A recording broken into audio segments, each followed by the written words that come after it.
Hello and welcome to News Tonight. I am Rhoda Ngonzi, on sign language Elizabeth Nakakoni. Let us take a look at the top stories.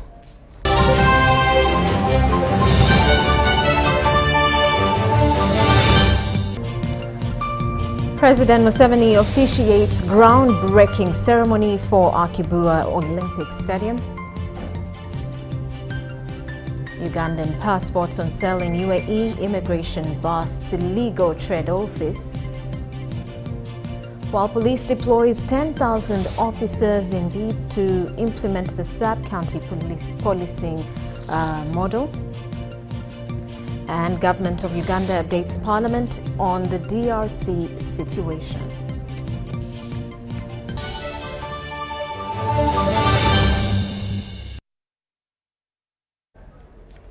Now, government of Uganda remains committed to ensuring peace in the Great Lakes region. This follows the ongoing conflict in the Democratic Republic of Congo, DRC, where the M23 rebels recently attacked various institutions in Goma, including the Ugandan embassy. The Minister of State for Foreign Affairs, John Mulimba, informed Parliament that President Yoweri Museveni and the Ugandan government are actively engaged in regional peace initiatives to facilitate a swift cessation of hostilities. The Ugandan government is also assessing practical measures to provide emergency services to Ugandan nationals in the DRC, despite assurance from the DRC government that the situation remains under control. Deputy Speaker of Parliament Thomas Tayebwa ruled out debate on Minister Mulimba's statement, cautioning against potential misinterpretation or distortion of facts.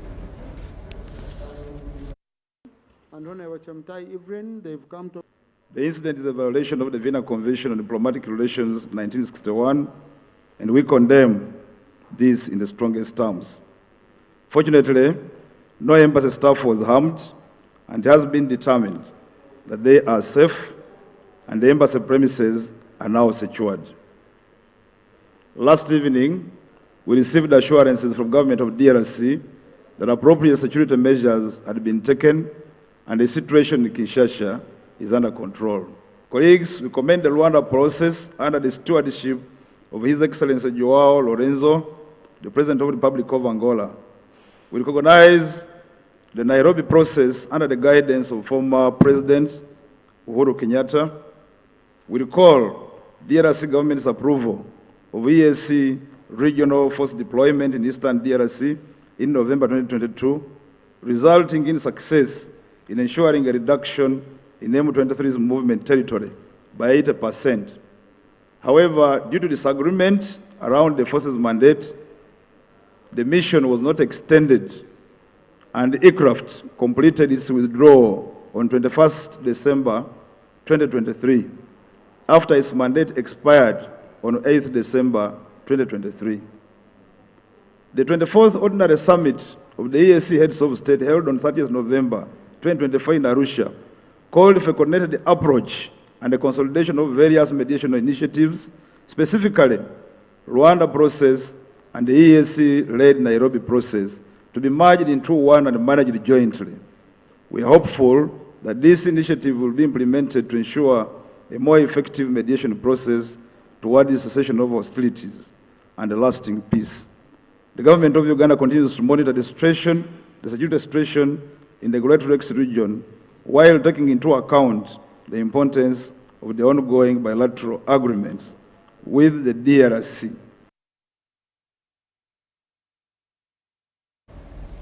And in a significant push towards youth empowerment and economic transformation, the government, through the Microfinance Support Center, has provided Ngari and Boda MOGA Sacco in Katakwit district with seed capital worth 20 million shillings in brand new motorcycles.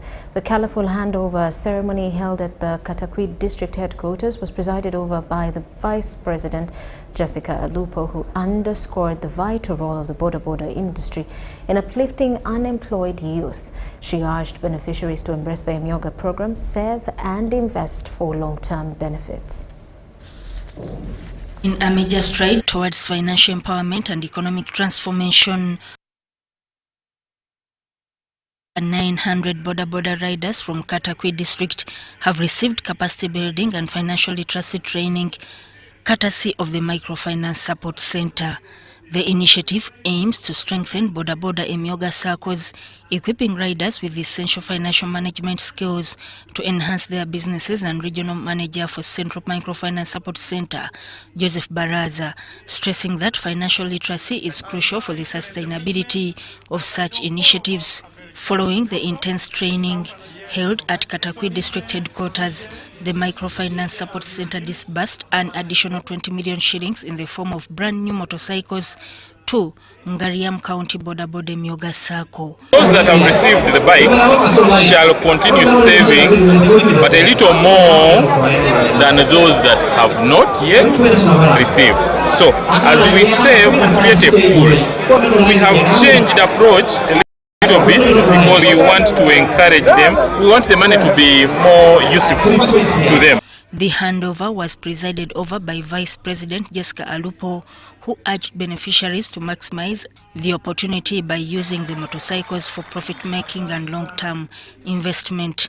So when now these circles of Katakwi leave the dormant state, they will now become mature and they will be sustainable and they will grow from strength to strength. Alupo says border industry is a key driver of socio-economic transformation, and she encouraged them to embrace financial discipline, save and reinvest so that more members can benefit from the MOGA revolving fund. She further called on border riders to organize themselves into structured groups to tap into other government wealth creation programs. So you can silently work to rectify all of them so that you can even end up using Katakwi as a model. Because I'm sure when you do this to all of them, you will have very strong circles and you will have a smart district where everybody has left poverty. Security agencies in the area commended the government for its continuous economic empowerment programs targeting rural youth. They assured the community that the sustainability of MOGA circles would be guaranteed thanks to the prevailing peace and stability in the region. But really, the only person I've seen that he loves border so much is the president of Uganda and the vice president of Uganda. That is why they are empowering you. We shall do all it takes. And the future of Teso is bright. Support the president. Support the VP. Your future is bright. With ongoing government support and a strong commitment from beneficiaries, the border industry in Katakwi is set to drive economic progress, creating more job opportunities and improving livelihoods.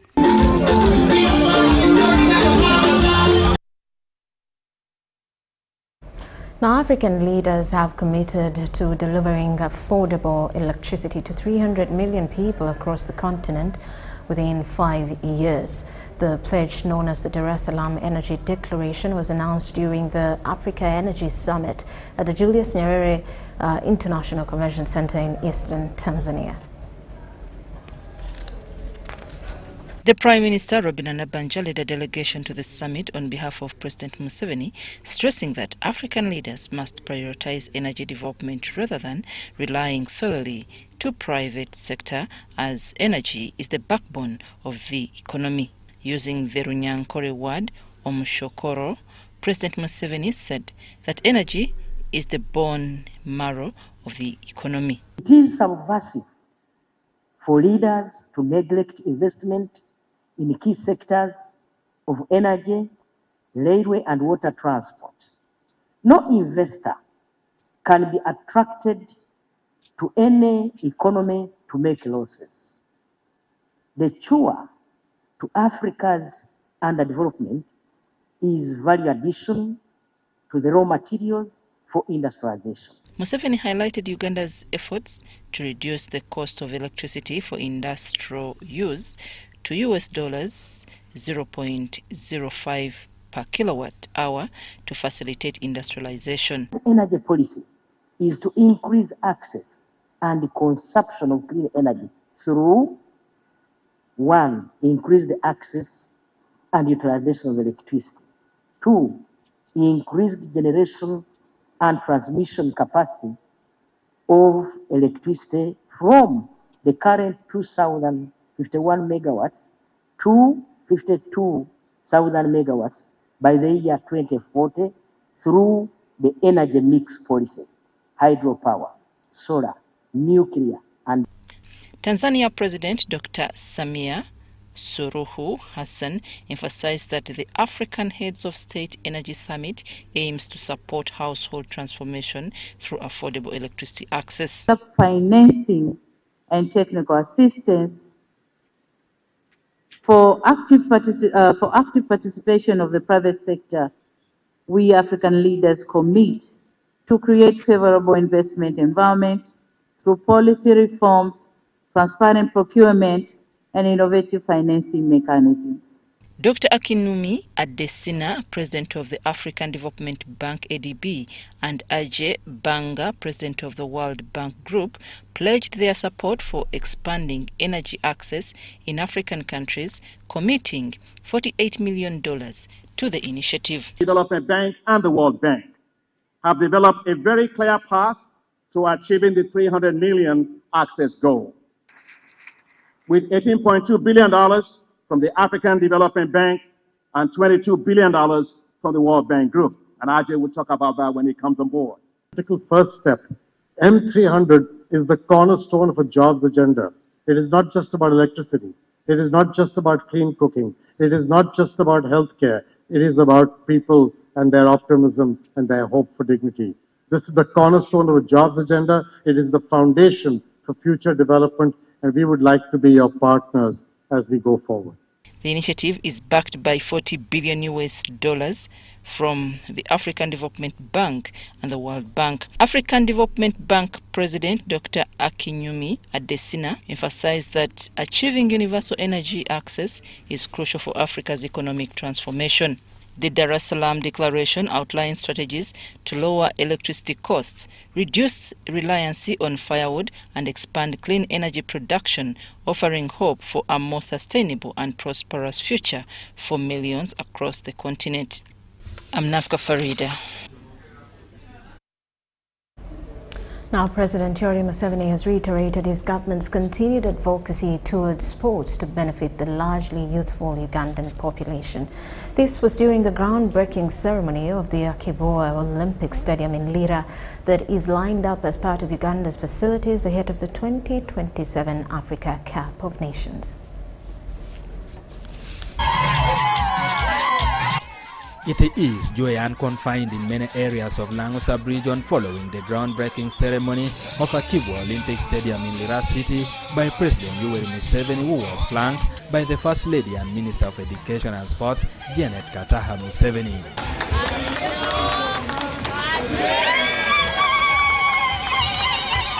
Akibua Olympic Stadium is a President Yoweri Museveni's pledge that came as a result of the wonders by the homeboy Akibua, who was Uganda's first Olympic gold medalist.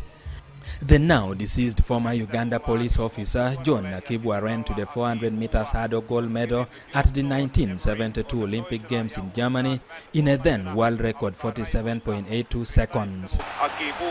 His achievement not only elevated him to global status but also highlighted Uganda as a nation that is intent on sports promotion. The gold medal that he won before a global audience transcended generations, and it is the reason President Yoweri Museveni, who is a renowned sports person, recognized his efforts and advised the stadium in his name.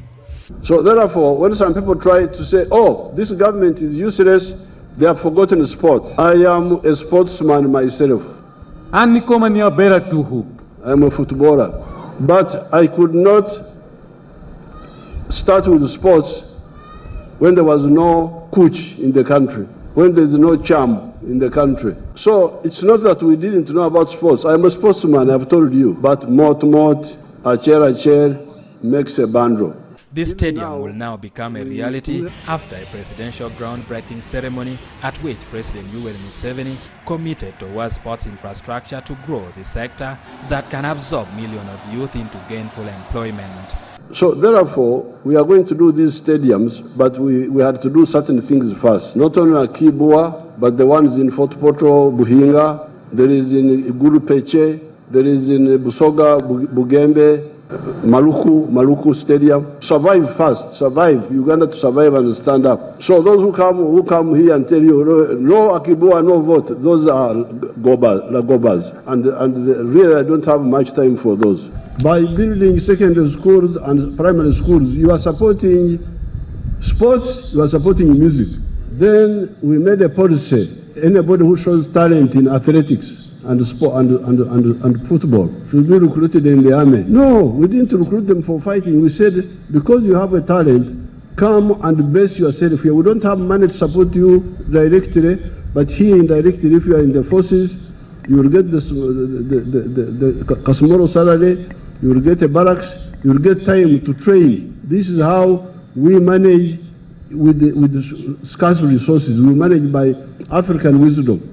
The groundbreaking ceremony was also attended by the First Lady and the Minister of Education and Sports, Janet Gataha Museveni, who spoke fondly about the upcoming Chana and AFCON tournaments plus government insistence on sports. The beauty of this investment is that all these facilities will bridge the gap in sports infrastructure, even at community level, because they will serve beyond the AFCON tournament. Let me use this opportunity now to inform you that following the President's guidance, government has not forgotten other commitments like Buhinga Stadium, Acheka Stadium, and the Lango Sports Complex, among others. All these investments are capital intensive in nature and will be handled in a phased manner. Our being here today is testament to government's commitment to deliver on all its commitments. The Akibua Olympic Stadium will not only change the landscape of Lira, but also the lives of our people in this region and our country at large. The benefits range from economic, talent development, and employment, among others.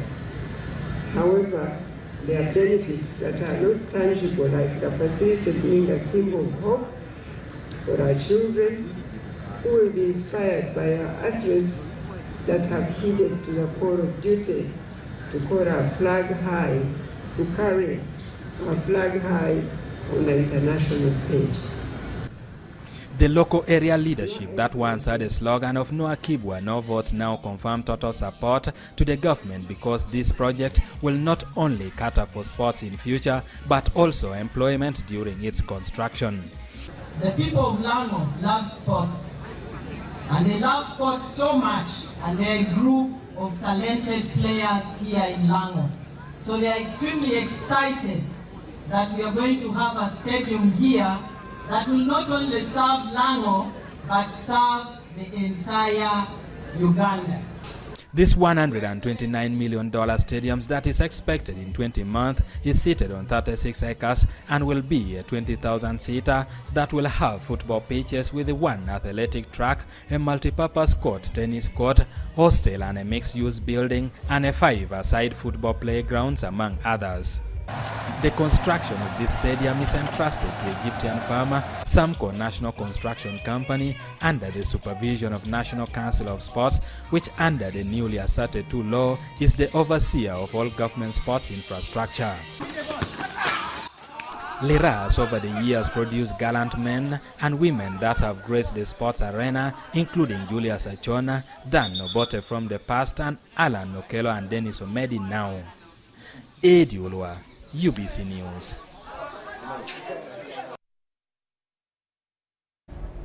Meanwhile, President Yoweri Museveni has urged leaders in the Lango Sub Region to focus on maintaining and preserving the prevailing peace, emphasizing that Uganda's continued development depends on stability. Drawing comparisons to the devastating effects of insecurity in countries like DR Congo and South Sudan, President Museveni stressed the importance of national unity in consolidating peace. He made these remarks while addressing Lango Sub Region leaders in Kwania district. You need another rap? You need another rap? On Wednesday, January 29th, 2025, a section of local leaders from Lango Sub Region convened in Kwanya district to engage with the president as he marked the second day of his wealth creation tour in the region. The meeting brought together leaders from various levels of governance representing districts including Lira, Kwanya, Albetong, Koli, Amorotal, and Dokolo, among others.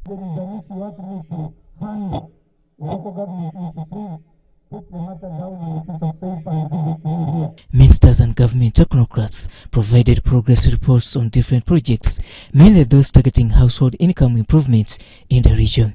His Excellency directed that we mobilize you to form your circles, organize yourselves, choose the signatories on your account, and then we send the money. So one of the efforts that the government is implementing is to ensure that this region transitions to an approach where we have perennial enterprises. Minister Muswa Echweru specifically challenged the local leaders, particularly technocrats, to account for government funding, especially in the road sector. The City Roads Committee has not sat for a long time to approve work that has already been planned. As Lira City, in last financial year, we plan to grade 36 kilometers of road. The meeting, held under the seal of President Yoweri Kaguta Museveni, commenced with a joint leaders' memorandum where local representatives expressed their gratitude to the President and his government. I was watching a clip of you yesterday in 1995 when you're moving around the country asking our people to get out of poverty. Your Excellency, Lango Sub Region, that was once the epicenter of insurgencies during the LRA period, has now achieved total peace. I mean total peace. However, urgent needs for the Lango Sub Region were also tabled. Excellency, construction of Lira Airport. The construction of this airport, Your Excellency, first of all, will link Lira City and Uganda to the region, including the Democratic Republic of Congo. The NRM Secretary General, Right Honorable Richard Odong, who represented the Vice President of Uganda, retired Major Jessica Alupo, delivered remarks on behalf of the party. Your Excellency, you have not rested from making sure that all Ugandans are out of poverty. You have fought all the wars. You have liberated this country and brought peace. You have decentralized governance. You have promoted infrastructures and human resources. In his 7-pointed address, Museveni highlighted peace as the top priority. First of all, think about peace. How can we bring and maintain peace? And anybody who is trying to disturb peace, please say, don't disturb peace. Because peace is infrastructure for everything. You can get a very rich country like Congo. Congo is very rich with a lot of minerals and so on. But because of lack of peace, you see what is happening there. South Sudan here, you know South Sudan is a very rich country. But I think now there are 1.1 million South Sudanese who are refugees here. Regarding wealth creation, he urged the local leaders to mobilize the population to embrace government poverty alleviation programs. These 4 words, I want them to be clear to you, the leaders, especially the leaders. The few families I have visited, you can see this PDM is going to change them if we really concentrate on it. Because many of the people, the few I have, the Joel Okero, for him is educated, he is another category. He was able to move on his own. So this PDM can change our people's lives. Museveni also discouraged the culture of dependency, cautioning voters against relying on donations and handouts. I would like you, the political leaders,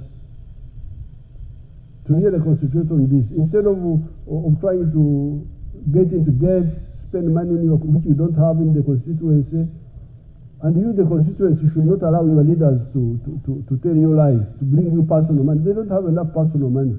Even you, the church leaders, don't encourage these people to say they're fundraising. Where are you getting the money to fundraise?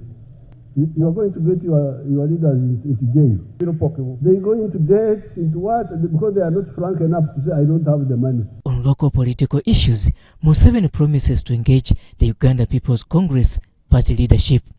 Robert Onyango, UBC News.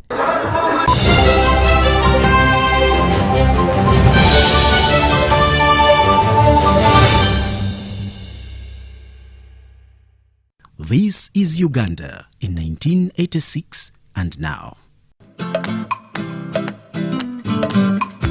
In 1986, the total hydropower generation in the country was a paltry 60 megawatts, generated from the old and dilapidated Owen Falls hydropower station from River Nile in eastern Uganda.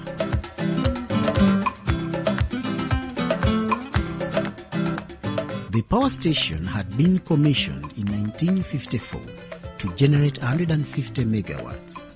Old age and lack of spare parts led to frequent mechanical breakdown. By 1986, the station could barely run for 6 hours non-stop. As such, daily load shedding affected every important installation, such as State House in Entebbe, National Referral Hospital Mulago, Makerere University, among others.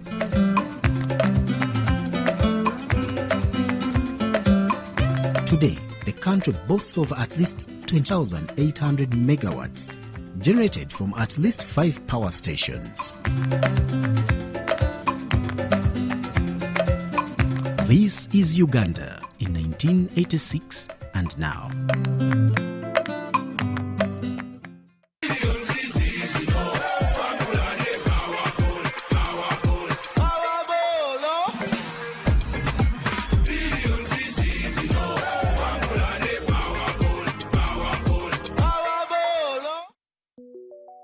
Government of Uganda presents Post Buses in Uganda, operated by Posta Uganda. We specialize in professional transport, courier and vehicle hire services across Uganda. Our routes include Kampala Masaka Mbarara Kabale Chisoro, Kampala Mukono Jinja Mbale via Tirinyi Road Soroti Lira, and Kampala Luwero Kamudini Gulu Kitgum. Our main offices are located at the Post Office Head Office on Kampala Road, with booking services available at counters 23 and 24 at the General Post Office. You can also book at designated district post offices along our routes. For inquiries or bookings, please contact us on 0751 684 184. Posta Uganda. We deliver trust.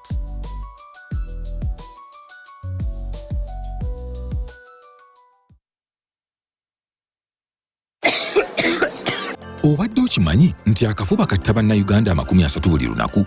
Wabula amawulire amalungi gali nti akafuba kasobola okuziyizibwa era kawona singa kazuulibwa nga bukyali ne kajjanjabibwa. Olunaku lw'akafuba mu nsi yonna lujjukirwa nga 24 omwezi ogwokusatu buli mwaka. Mu Uganda omukolo gw'okulujjukira gugenda kubeerawo ku Lwokusatu nga 27 omwezi ogwokusatu omwaka 2024 ku Kikagati Town Council mu disitulikiti y'Isingiro wansi w'omulamwa ye tusobola okumalawo akafuba tuwangule ebigenge. Omugenyi omukulu agenda kubeera Ssaabaminisita wa Uganda Right Honorable Rhoda Ngonzi tosubwe enkambi y'ebyobulamu okuvuga obugaali ku nguudo.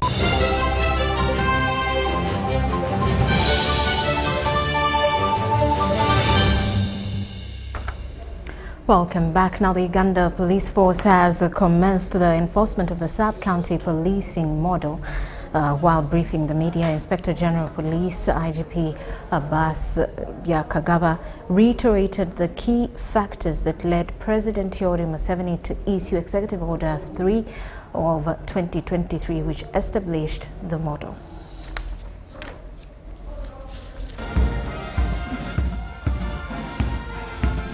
As part of the implementation, at least 10,000 police officers have been redeployed under the sub-county policing model. Under this model, each sub-county will receive 18 police personnel, including a commanding officer, a criminal investigation directorate officer, a crime intelligence officer, and a liaison officer.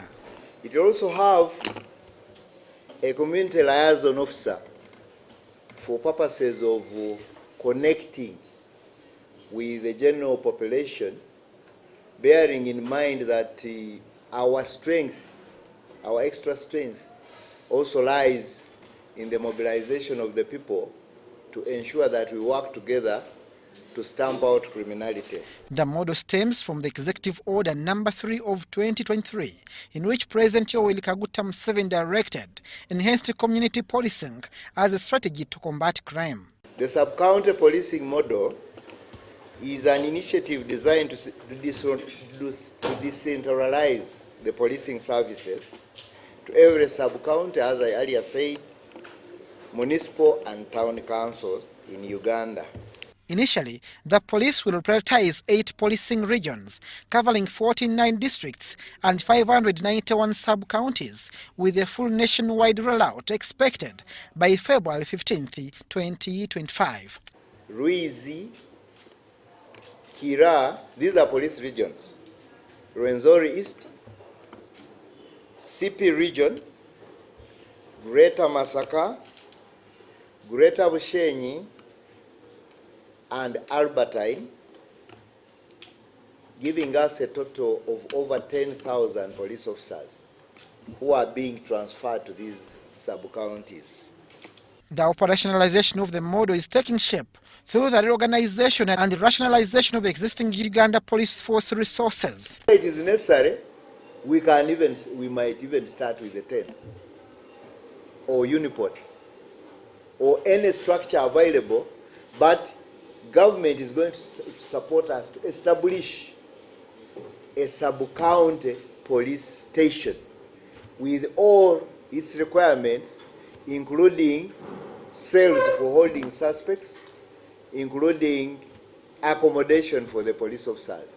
While police structures will remain unchanged, officer deployment strategies will be adjusted to prioritize the success of government-initiated development programs in collaboration with the local leaders. More especially the PDM, Parish Development Model, the MOGA, and all the other activities, even by the individual citizens, that they are trying to put in place for purposes of enhancing their well-being. The sub-county policing model was derived from the strategic guidance given by the President during his address at the 25th Annual Police Council meeting held at Police Headquarters on November 19, 2019. Abdul Nasir Luwama and Rogers Komagum for UBC. And the Ministry of Internal Affairs has uncovered an ongoing trade of Ugandan passports in the United Arab Emirates. According to immigration spokesperson Simon Peter Mundei, cartels are exploiting Ugandan passports in Asia for drug smuggling. Following numerous reports of missing passports and requests for replacement, the Ministry of Internal Affairs launched an investigation revealing a lucrative business involving the sale of Ugandan passports. Claiming that their passports got lost, but when we went deeper to investigate, we realized that these Ugandans have actually sold their passports to these cartels. And once they sell the passports, they now come running to our office reporting loss of that passport, hence looking for a replacement. These dealers, operating under the guise of labor export, confiscated passports from Ugandans or purchased them for as much as 10 million Ugandan shillings. You are Ugandans. They are buying passports, genuine passports from Ugandans at a cost of 10 million shillings. And then they are taking these passports to sell to non-Ugandans in UAE. Investigations further revealed the existence of an unauthorized operation office in Dubai dealing in Ugandan passports. These documents are reportedly being used by cartels in Asia for illicit activities including drug trafficking. As a result, the ministry has tightened conditions for replacing lost passports abroad. There's a red market in UAE, and these people organize, buy these passports at $5,000, and for which they use in their criminal drug trafficking. So they have also been buying other documents. Some of them have been lending money to Ugandans and asking for passports as a security. Now, once you fail to pay the money, they take your passport and sell it to non-Ugandans. In a recent crackdown, immigration officials working alongside the police arrested Andrew Sechimuli, a key suspect who had defrauded numerous Ugandans. Several other accomplices remained at large. Among those who have been coming complaining about the fraud done by this Sechimli Andrew of 22 million. They've been paying 22 million each. And this gentleman actually collected over 1 billion shillings. And some of them are intimidated. They don't want to appear on camera. They don't want to come here. The ministry has also discovered that some Ugandans are deliberately applying for passports with the intent of selling them to individuals posing as traders. Komagum Rogers and Abdul Nasir Luwama for UBC. Meanwhile, Vice President Jessica Lupo has lauded the Uganda People's Defense Forces for the people's liberation that made it possible for small guerrilla force to transform into a formidable liberation force, a clear testimony that the struggle was not in vain. The Vice President made these remarks at the national launch of the 43rd Tarehe Sita Anniversary Week that was held at the Ministry of Defense and Veteran Affairs headquarters.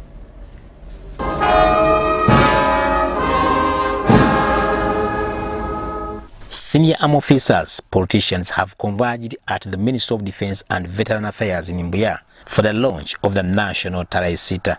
Vice President Major Retired Jessica Arupo graced the occasion of the National Tarehe Sita launch at Mbuya, marking a significant event in Uganda's military calendar. General Yoweri Kaguta Museveni have dedicated the 6th day of February to remember and celebrate the formation of the patriotic army that we are today proud to call the Uganda People's Defense Force. The Joint Staff Political Commissariat Major General Henry Masco has called on residents of Greater Masaka to actively participate in the upcoming 44th Tarehe Sita Army Week celebrations to be held in the region. All this is done to consolidate the gains of the People's Revolution in the region and the role of the people of our neighbors, the United Republic of Tanzania in particular, and the unique contribution of the late Mzee Julius Nyerere towards our struggle. We commemorate the 41 soldiers, out of which 27 were armed, who were led by His Excellency the President, General Yoweri Kaguta Museveni, and it is this team which shaped the destiny of our country. And the same reason why we are here today. The National Tarehe Sita launch serves as a platform to recognize the sacrifices and contributions of Uganda's military personnel, past and present. This theme, as has been stated, is specifically significant, recalling the milestones our country has experienced since 1986, when the state of affairs in Uganda was rescued by patriotic forces from political stagnation and economic collapse. The Tarehe Sita Army Week in Greater Masaka intended to strengthen the relationship between the army and the civilian population. Haruna Mtesasira, UBC News.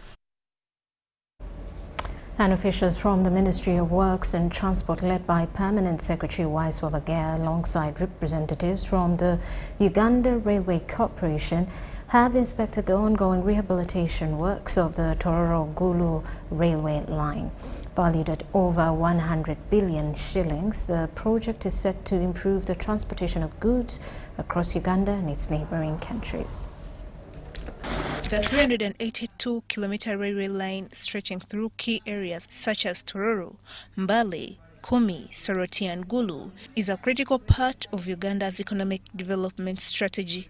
Once completed, the line is expected to improve the movement of goods and people, lower transport costs and address logistical challenges in the region. Although the project was initially scheduled for completion last year, unforeseen challenges have led to delays, pushing the timeline forward. Despite this, officials and contractors remain confident that the project will be completed by the end of this year. One of the challenges we got was rainfall, abnormal rainfall.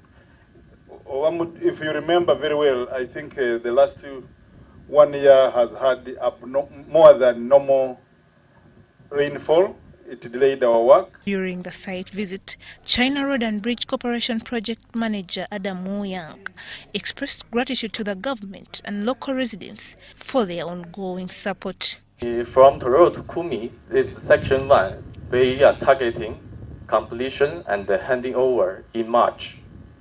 And for the second section, from Kumi Station to Aloy, we are targeting handing over in August. Ministry of Works and Transport Director of Transport Benon Kajuna stressed the importance of involving local residents in the rehabilitation process to create job opportunities. You are seeing that the government is putting up infrastructure, so we appeal to the community to make sure that they do production. They produce which can be able to be transported by rail. And in the short time, the government will be also introducing passenger services so that this line becomes effective. Permanent Secretary Waiswa Begaya reaffirmed government's commitment to the project, emphasizing that the maintenance of the meter gauge railway is a top priority. Move on with rail transport, as our boss, the president, has pronounced it time and again, that the best way to make business cheap, the cost of business should go down, is to go rail. The rehabilitation of the Toro-Gulu railway line is set to provide significant economic benefits, not just for Uganda, but for neighboring countries as well. The moment this rail connects to logistic hub Gulu, it will be like a small border post. The government remains resolute in its efforts to ensure successful completion of this project, signaling a brighter future for transportation and economic development in the region. Kayen Faith, Jamil Sekaja for UBC. The Parish Development Model Secretariat is to give special attention to bigger parishes across Uganda using figures from the recently conducted National Population and Housing Census. PDM National Coordinator Dennis Sozi Galabuzi says technology will be utilized to ascertain household numbers to ensure no eligible beneficiary is left out. This, he said, as leaders from Lango Sub Region converged at Kwania District grounds to meet President Yoweri Museveni, who is on a PDM and Wealth Creation Assessment Tour. That some parishes are bigger than others is one fact that parish development model implementers are aware of. This is being considered as government moves to adjust this oversight. There are also parishes which are so small that they even finished all the beneficiaries. They finished all the households. So all that we are going to do. And people should be calm because this program is going nowhere. The figures from the recently conducted National Population and Housing Census will be of much value in this pursuit. So what we are going to do now is go back, use technology, and have a formula where now we shall not do it pro rata, but we shall do it according to the number of households in the parish. And people should know it's not about population, it's about subsistence households. We knew that geographically these parishes are different. We knew there are those which fall under urban environment, others are rural. All those variations, we knew about them, but we said for the start, let us give 100 million shillings per parish in the whole country. And then as the program takes off, we shall assess and see how it is performing and make the necessary modifications and changes. For now, the PDM in Lango Sub Region continues to register success. Some leaders are equating it to the biblical parable of the sower. Some of them, according to the Bible, fell on the fertile soil, others fell on thorns, others fell on rocks. And in the same spirit, the father of the revolution, General Yoweri Museveni, believing in the Bible, also sowed a seed of wealth creation across the country. When you see now the improvement on people who've got the PDM money, it is so amazing. And we really encourage government to add more money, especially to districts that are using the money very well. We can report confidently that the people of Lango have listened to the President's message of embracing wealth creation, kicking out poverty out of Lango, and most importantly, transforming their lives. It has become a factor in wiping off tears and healing scars of war that Lango has suffered in the past. So there is food in plenty as a result of recovery. We have road network. People are getting more healthy and more busy in as far as economics is concerned. Lango, like the rest of the country, is now entirely peaceful. People have now gone back into production, into supporting their families. Yeah, so while there is that history of conflict and war, I think people are overcoming that one and harmonizing themselves, uniting, and now moving forward, making progress. Out of 128 billion Uganda shillings earmarked for PDM in Lango Sub Region, 99.63% has been disbursed to over 133,000 beneficiary households. Henry Okrut, UBC. Now, a section of members of parliament are calling for an investigation into Ugandan National Examinations Board, UNEP, regarding its grading system.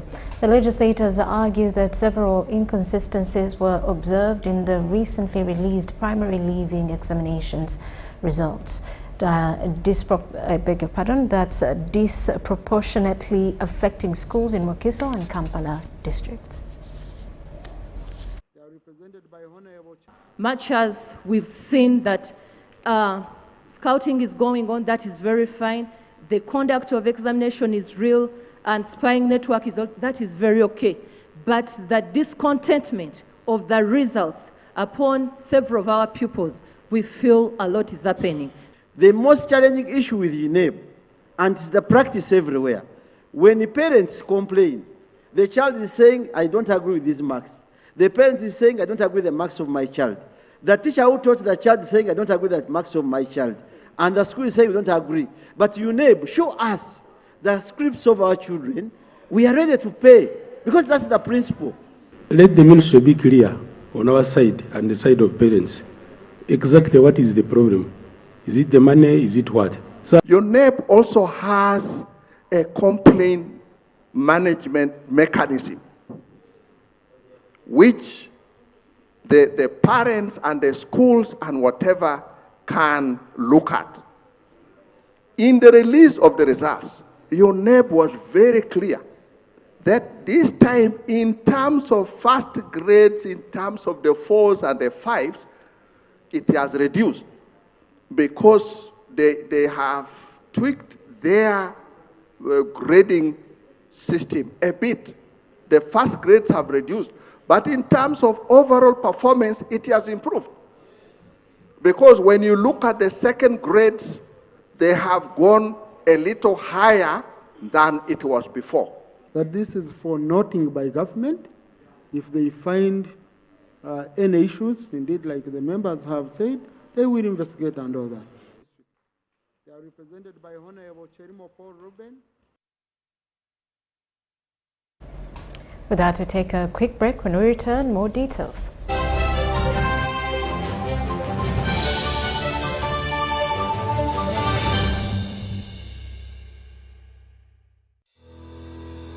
The Ministry of Water and Environment, in collaboration with its partners, invites you to the commemoration of World Wetlands Day on February 2nd, 2025 at Katerera Playground, Rubirizi District, starting at 9 a.m. The theme for this year is Conserving Wetlands Today for a Secure Tomorrow. The guest of honor is His Excellency the President of Uganda. Let's celebrate the vital role of wetlands in sustaining life and livelihood. This message is brought to you by the Ministry of Water and Environment, Rubirizi District Local Government, in partnership with UNDP and GCF projects.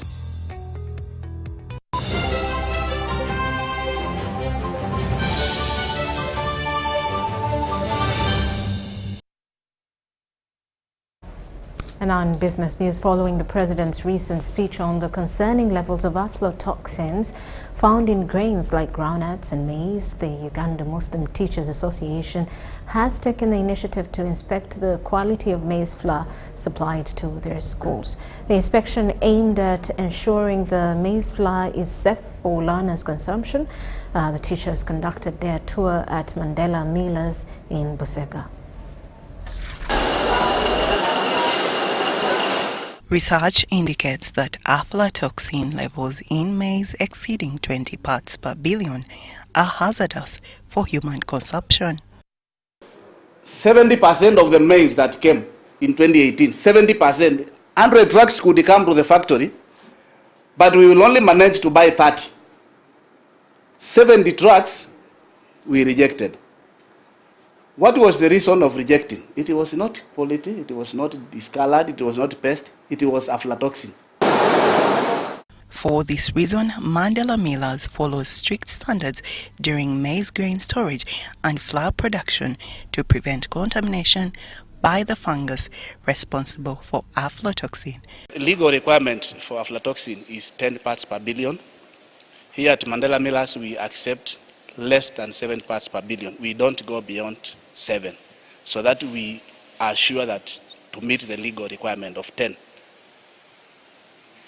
Levels above 20, 30, 40, 50 to 100, we call those high exposure levels. When you are exposed to levels that are above 10 to something like 500 ppm over a long period of time, especially when your immunity is very low, school children, young children, the aged, sick people, you feed them with maize flour with these high levels of aflatoxin. Over a long time, they develop different types of cancers. One of the cancers is the colon cancer, the liver cancer, throat cancer. Additionally, the Millers utilizes a state-of-the-art automated production system that minimizes human contact with the maize, further ensuring the flour remains free from contamination. In the production of our flour, there's zero human touch. There is nowhere you can touch the food, okay? It's all being processed in the system, kind of like protecting it from human contamination. Teachers from the Ugandan Muslim Teachers Association who inspected the milling process commended the efforts taken to maintain quality and called for more action in combating aflatoxin contamination. We had not known much about how we can eradicate that problem. But after the training that we have had from here, the interaction, the training, we have known that the products from Mandela Millers are free of that bad syndrome. Therefore, what we are going to do first of all is to teach the school communities, that is the parents, the teachers. Gabo Emon and Aguta Philp compiled this story. Well, and that does it for news tonight. Elizabeth Nakakoni on sign language. I am Rhoda Ngonzi. Have yourselves a lovely night.